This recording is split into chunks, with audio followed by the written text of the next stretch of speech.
না বাবা, এভাবে আর থাকা যায় না, অনেক হয়েছে। আমি এভাবে বন্দি জীবন কাটাতে পারবো না। এভাবে বলিস না মা, আমাদের এই মৎস্য রাজ্য থেকে কোনোদিন কেউ বাইরের রাজ্যে যায়নি। আমি তোকে এইভাবে বাইরে কোথাও যাওয়ার অনুমতি দিতে পারি না। আহা মহারাজ, আমাদের কন্যা নীলা খুব বুদ্ধিমতী। সে কোনো বিপদে পড়লে আবার বের হয়ে আসতে পারবে। কিন্তু তাই বলে কোনো কিন্তু না বাবা, আমার অনেক দিনের স্বপ্ন। আমার বয়স যখন 18 বছর হবে তখন আমি দেশ বিদেশ ঘুরে বেড়াবো। আমি কালই বেরিয়ে পড়তে চাই বাবা। তোমরা দুজনেই যখন এতবার বলছো তখন আমি আর কি বলবো। যা তবে, কিন্তু সাবধানে থাকিস মা, আর যত তাড়াতাড়ি পারিস তত তাড়াতাড়ি ফিরে আসবি। আচ্ছা বাবা।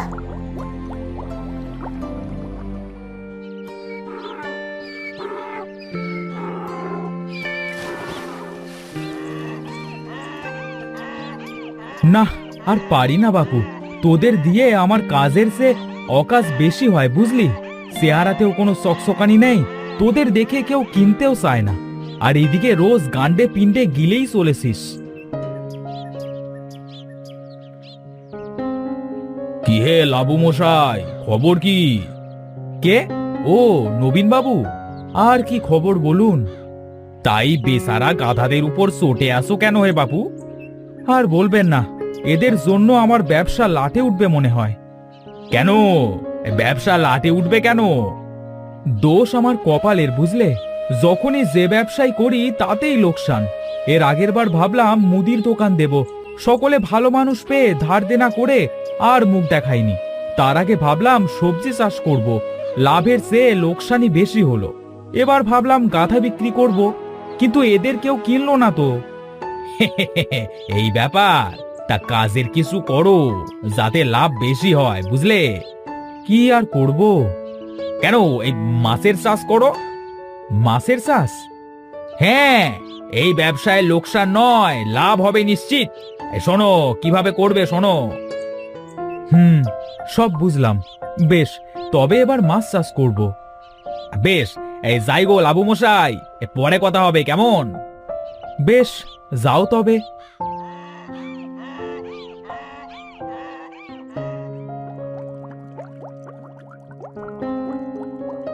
আহা, কি সুন্দর চারপাশ। কিন্তু এই গভীরে আর কতক্ষণ ঘুরবো? যাই, একটু ওপরের দিকটা ঘুরে আসি। কিন্তু এভাবে যাওয়া যাবে না, আমি বরং একটা মাছের রূপ নিই। হ্যাঁ, এবার এই মাছের রূপে আমি সব জায়গায় যেতে পারবো। যাই, ওই ওপরের দিকটা একটু ঘুরে আসি।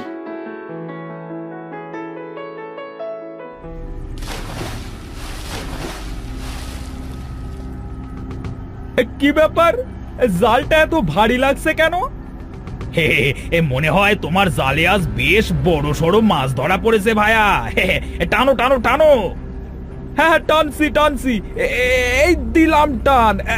এই ছাড়ো, কে আছো? বাঁচাও! আরে সাবাস, কি সুন্দর মাছ। হ্যাঁ, এটাকে বেশ চওড়া দামে বেচা যাবে। তোমার তো আজ সোনায় সোহাগা হয়ে গেল গো ভায়া।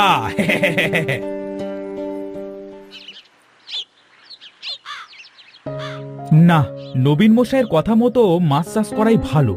যাই, বাজার থেকে কিছু মাছ নিয়ে আসি। এবার ব্যবসা কাকে বলে সবাইকে দেখিয়ে দেব।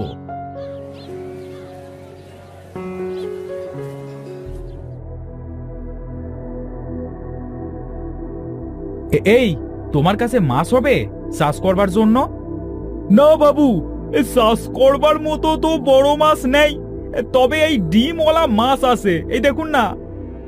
না, ছোট ছোট অনেক মাছ কেনার চেয়ে আমি বরং কয়েকটা ডিমওয়ালা মাছই কিনে নিয়ে যাই। হ্যাঁ, সেই ডিম থেকে অনেক অনেক বাচ্চা হবে। কি ভাবছেন বাবু, মাছ কি কিনবেন না? আরে না না, কিনবো কিনবো, নিশ্চয়ই কিনবো। তা ডিমওয়ালা মাছের কথা বলছিলে না? কই দেখি তোমার সেই সব মাছ দেখাও তো। এই দেখুন কত মাছ, এইগুলোর পেটে অনেকটা ডিম হবে বই কি। তা আমাকে 5টা বেশ ভালো ডিমওয়ালা মাছ দাও তো।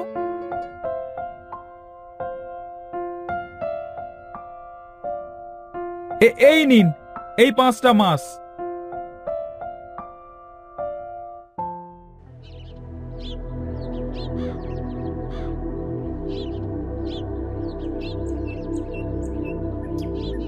এই সারলাম।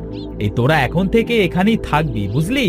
তারপর তোদের ছোট ছোট ডিম ফুটে বাচ্চা হলে সেই সব বাচ্চায় আমার এই ছোট্ট পুকুর একদম ভরে উঠবে। হ্যাঁ, কি আনন্দ হবে আমার। হ্যাঁ, থাক, তোরা এখানেই থাক, আমি যাই। এই যে, এই বোকালো, দাঁড়াও।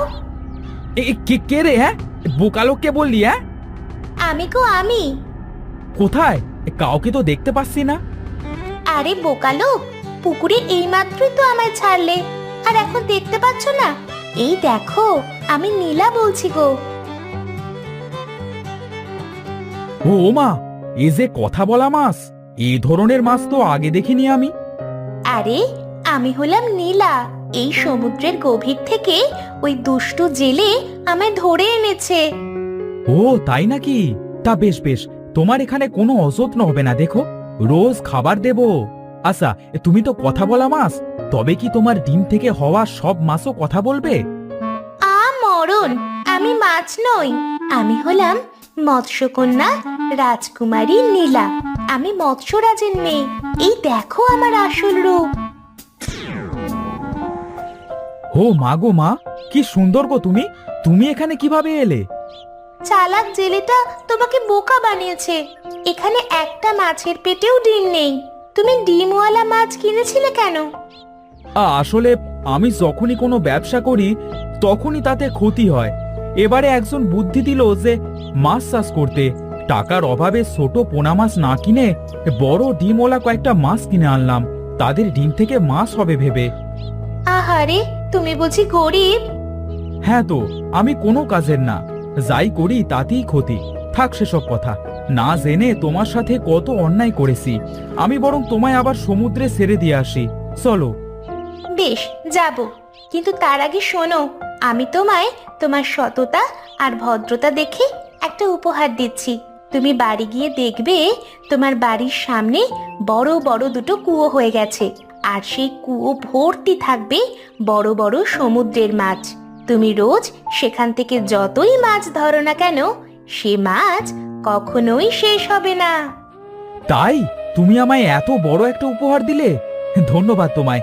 জানো, মা বাবা মারা যাওয়ার পর অনেক কষ্ট করে বড় হয়েছি। আজ তোমার এই উপহারের জন্য আমার অনেক বড় উপকার হলো। চলো, তোমায় সমুদ্রে দিয়ে আসি। বেশ, চলো।